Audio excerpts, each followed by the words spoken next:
آج کے ہمارے درس کا آغاز چھٹے پارے سے ہوگا۔ چھٹے پارے کی ابتدا میں اللہ جل جلالہ نے حکم دیا کہ اللہ جل شانہ برائی کے اظہار کو پسند نہیں فرماتے۔ یعنی اگر ایک آدمی سے کوئی خطا ہو گئی، کوئی گناہ ہو گیا، تو اس گناہ کو ظاہر کرنا اور لوگوں کو بتاتے پھرنا یہ صحیح نہیں ہے۔ جہاں تک ہو سکے اس گناہ پر پردہ ڈالنا چاہیے، چاہے اس گناہ کا تعلق انسان کی اپنی ذات کے ساتھ ہو۔ اپنا ماضی لوگوں کے سامنے بیان کرنے کی ضرورت نہیں کہ پہلے میں ایسے تھا اور اب میں ایسے ہوں۔ جب اللہ سے توبہ کر لی، اللہ نے گناہ معاف کر دیا، تو پھر اب اس کے اظہار کی ضرورت نہیں۔ یہ بات اللہ کو پسند نہیں ہے۔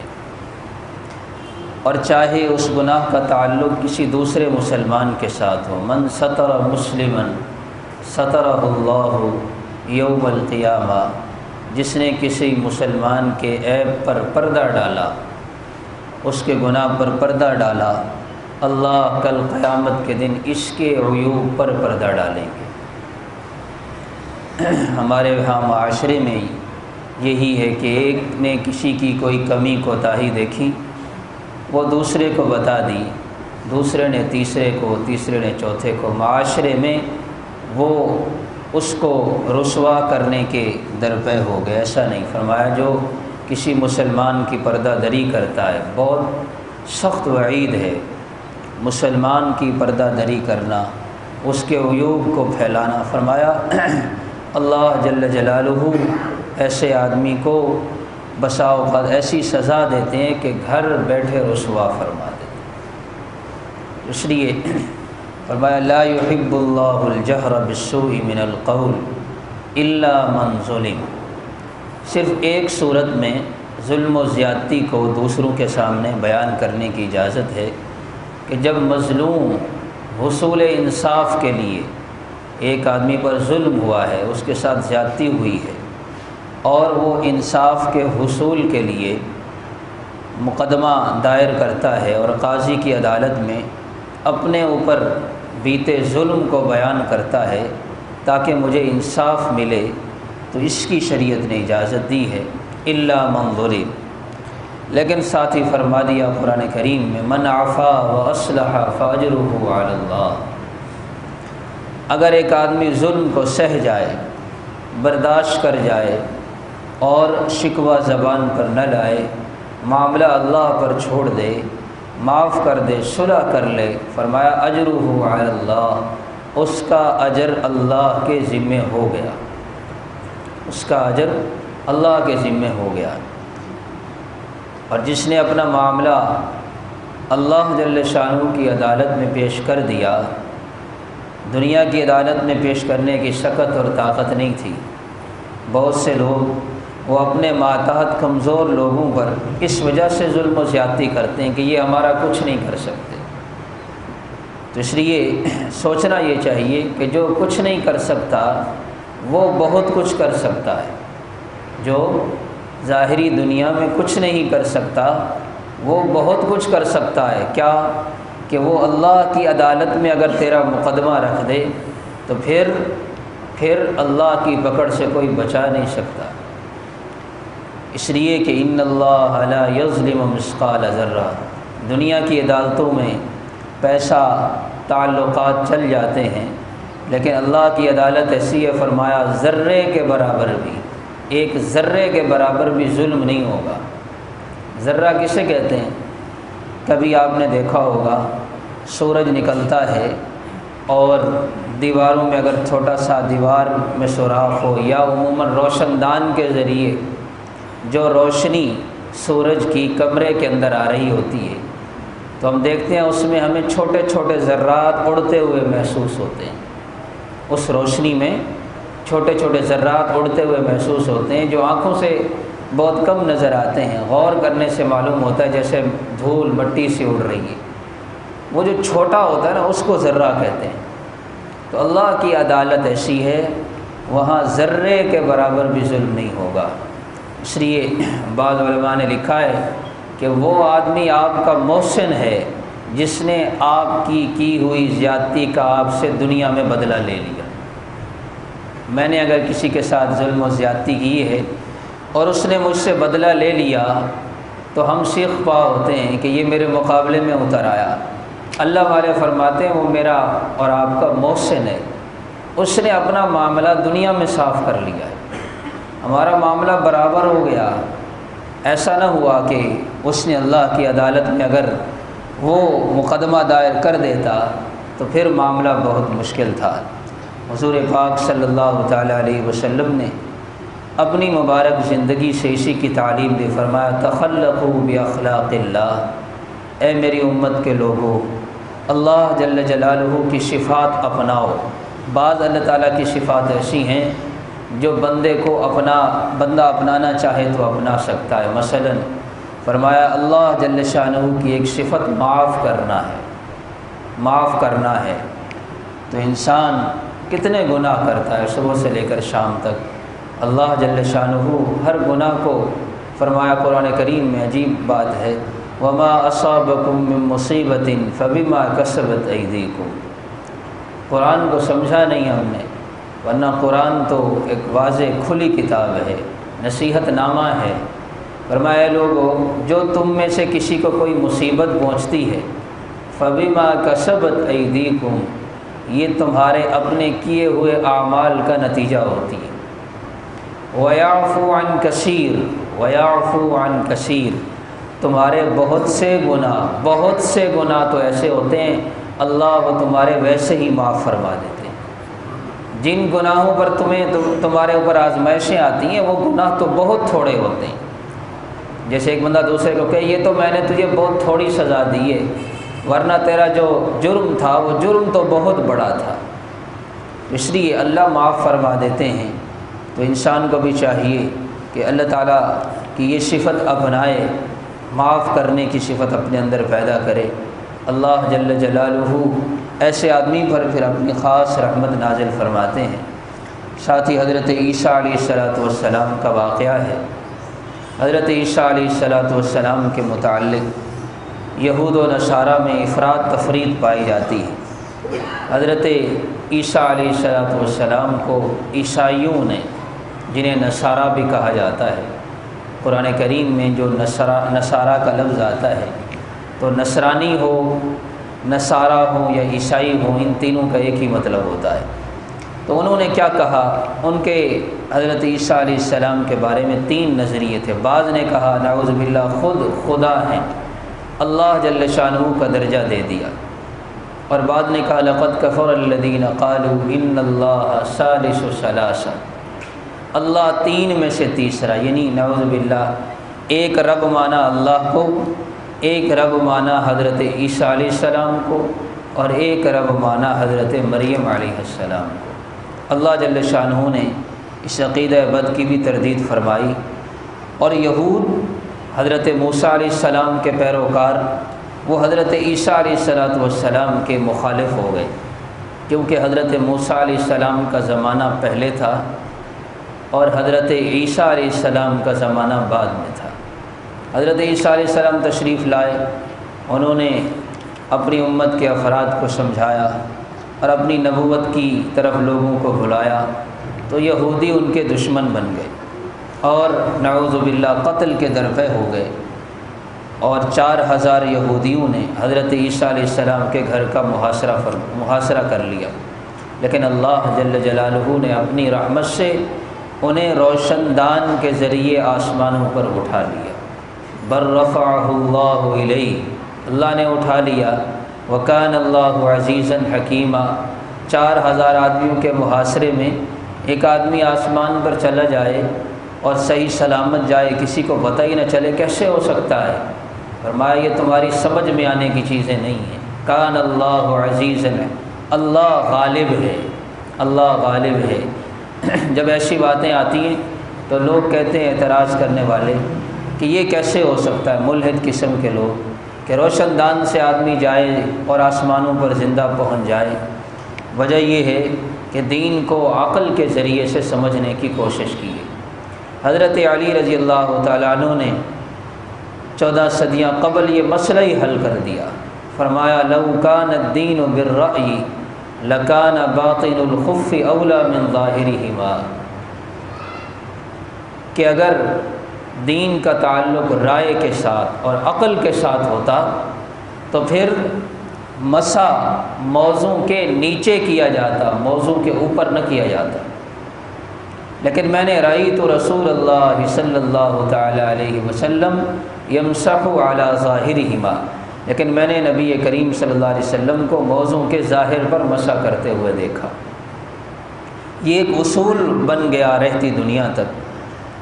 آپ نے دیکھا سردیوں میں موزے پہنے جاتے ہیں پاؤں پر، اس پر مسح کا طریقہ کیا ہوتا ہے؟ اوپر سے ہاتھ کو تر کر کے پھیرا جاتا ہے. حالانکہ مٹی گرد و غبار اوپر لگتا ہے کہ نیچے لگتا ہے؟ نیچے لگتا ہے. تو اس کا تقاضا یہ کہ صفائی نیچے سے ہونی چاہیے، تر ہاتھ نیچے پھیرنا چاہیے تاکہ مٹی اور گرد و غبار اتر جائے. لیکن نہیں، حکم کیا ہے؟ اوپر مسح کرو. عقل کے خلاف ہے. اسی طرح آپ دیکھیں حج کا موقع آتا ہے، حج کے اکثر مناسک حج جو ہیں وہ عقل کے خلاف ہے.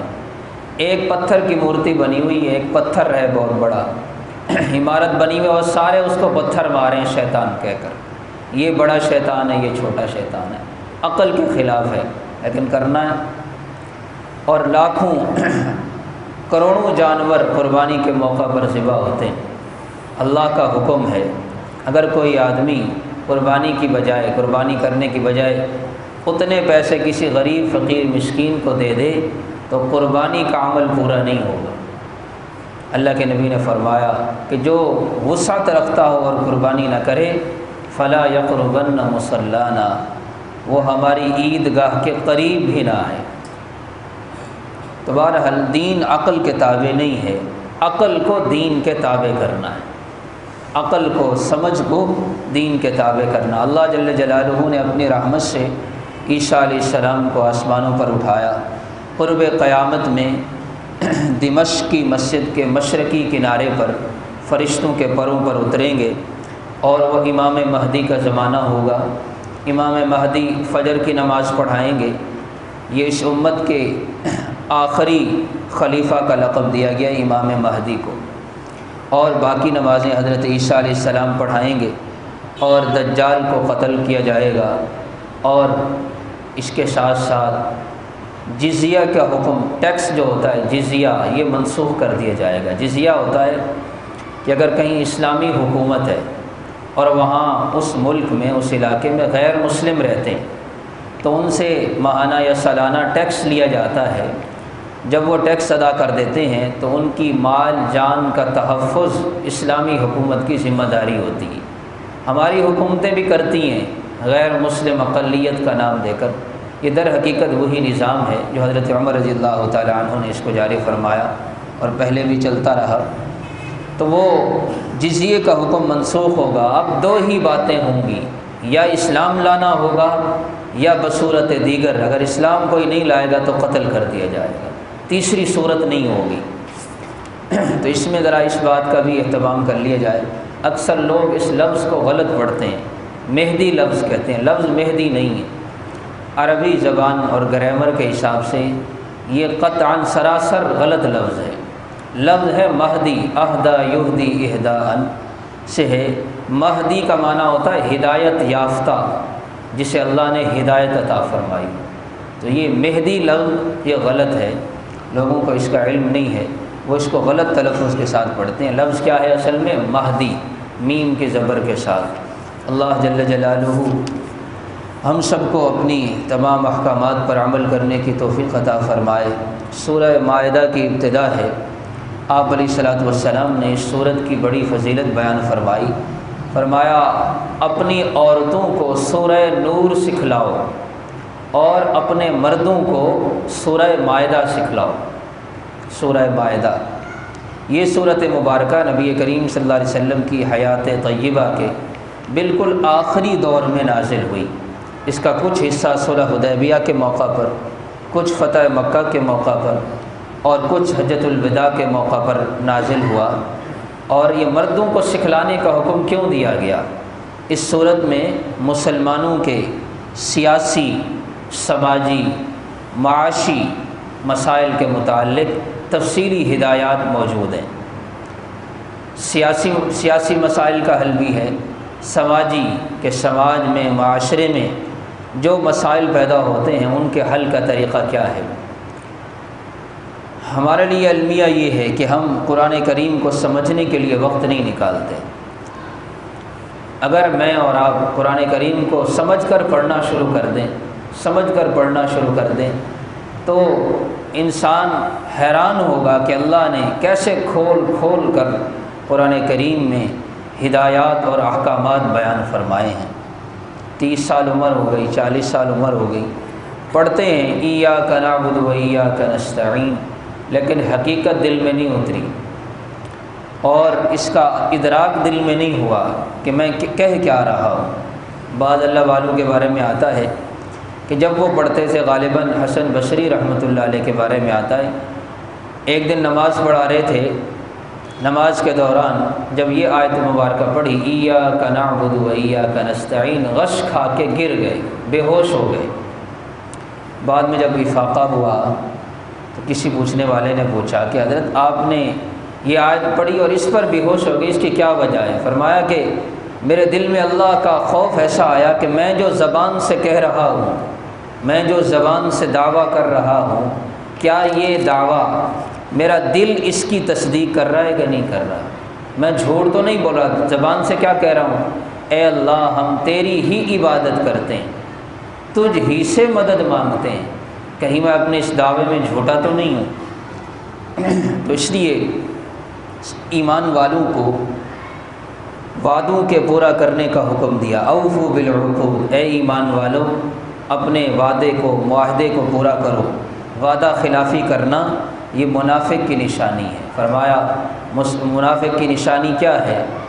ایک اس کی نشانی یہ ہے اذا وعد اخلف، منافق جب وعدہ خلافی کرتا ہے تو جب وعدہ کرتا ہے تو وعدہ خلافی کرتا ہے، اور کل قیامت کے دن یہ وعدہ خلاف آدمی جب میدان معاشر میں اللہ کی بارگاہ میں پیش ہوگا، اس کی پشت پر ایک جھنڈا لگا ہوگا، اور وہ جھنڈا علامت ہوگا اس بات کی کہ یہ وہ آدمی ہے جو دنیا میں رہتے ہوئے وعدہ خلافی کرتا تھا، معاہدوں کو توڑتا تھا، وعدے کا پاس نہیں رکھتا تھا۔ اللہ تعالیٰ اسے سب کے سامنے، اولین و آخرین کے سامنے رسوا کریں گے۔ اس لیے بہت سے مسائل ہوتے ہیں، کاروباری معاملات ہوتے ہیں، وعدہ کر لیا جائے تو پھر اس وعدے کو پورا کرنا چاہیے۔ اسے کہتے ہیں نا مسلمان کی ایک زبان ہوتی۔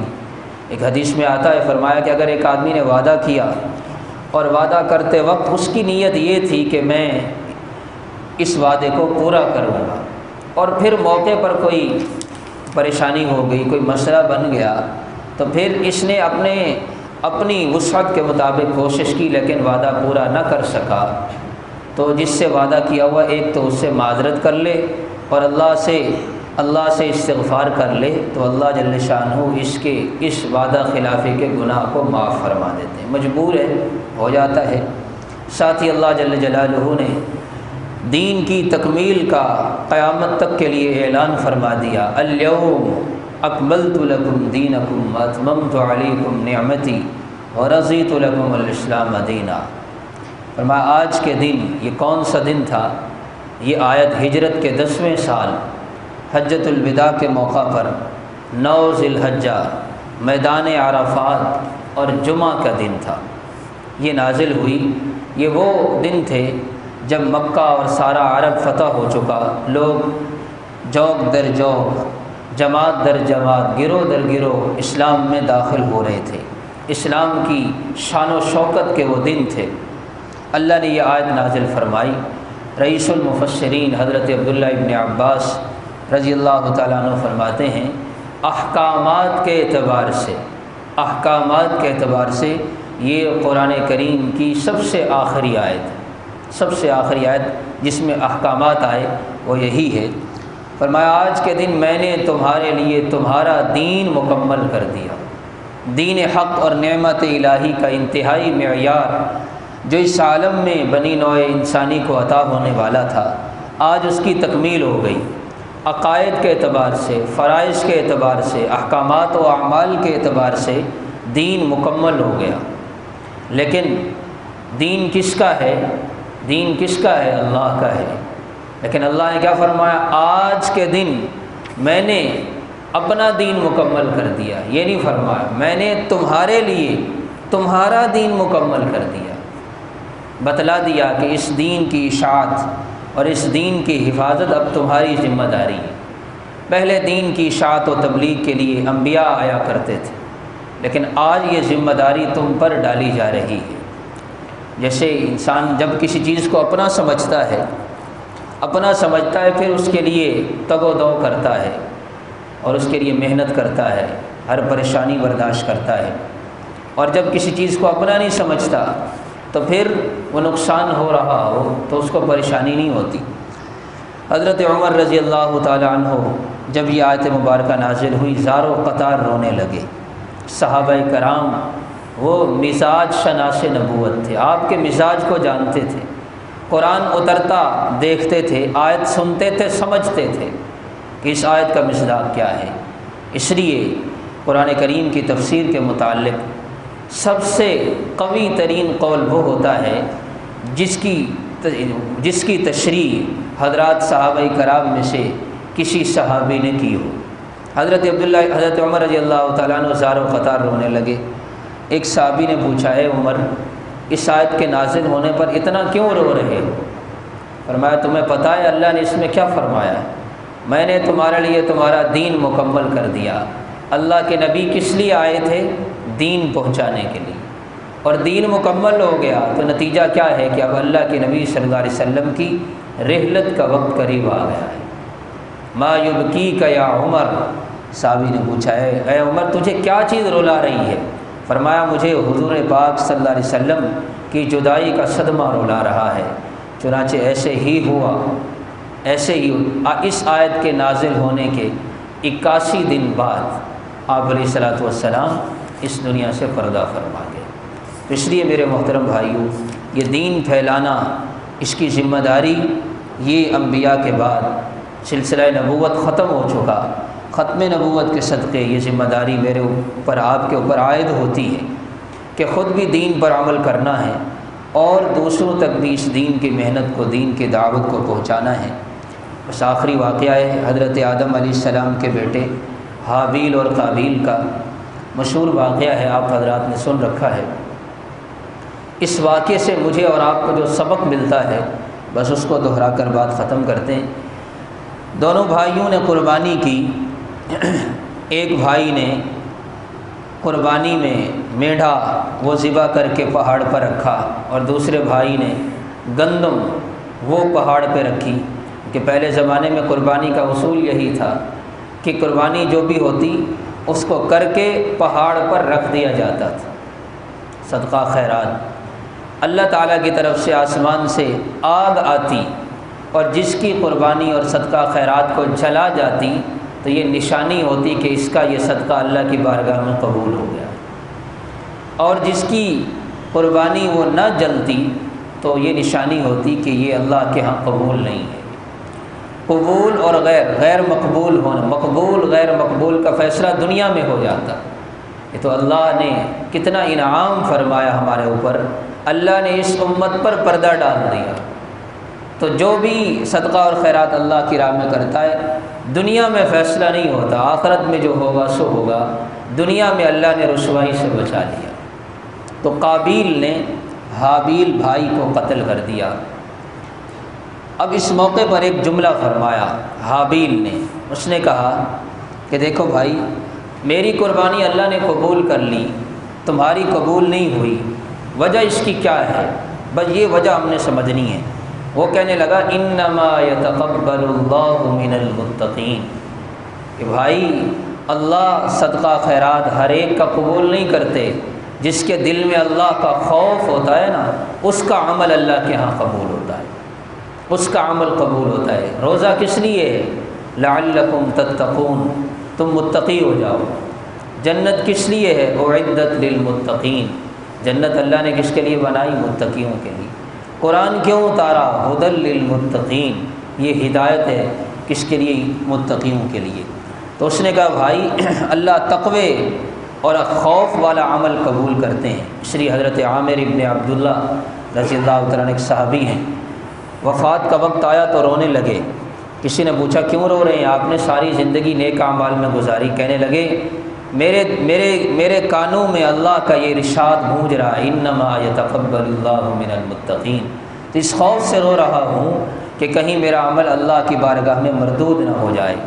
عمل کی قبولیت، حضرت عبداللہ ابن مسعود رضی اللہ تعالیٰ عنہ فرمایا کرتے تھے میرا ایک عمل اللہ کی بارگاہ میں قبول ہو جائے، ایک عمل میرا اللہ کی بارگاہ میں قبول ہو جائے، یہ مجھے اس سے زیادہ محبوب ہے کہ ساری دنیا سونا بن کر مجھے دے دی جائے۔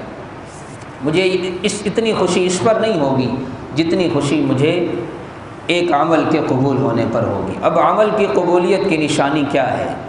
علامہ ابن جوزی نے لکھا ہے المعصیۃ بعد المعصیۃ عقاب المعصیہ والحسنۃ بعد الحسنۃ ثواب الحسنہ، کہ نیکی کے بعد دوسری نیکی کی توفیق مل جانا، ایک نیکی کے بعد دوسری نیکی کی توفیق مل جانا، یہ پچھلی نیکی کے اللہ کے ہاں قبول ہونے کی علامت ہے۔ کہ پچھلا سبق وہ سنا دیا، پچھلا عمل اللہ کے ہاں قبول ہو گیا، اس کا پہلا اجر اللہ نے یہ عطا فرمایا، اللہ نے اگلے عمل کی توفیق دے دی۔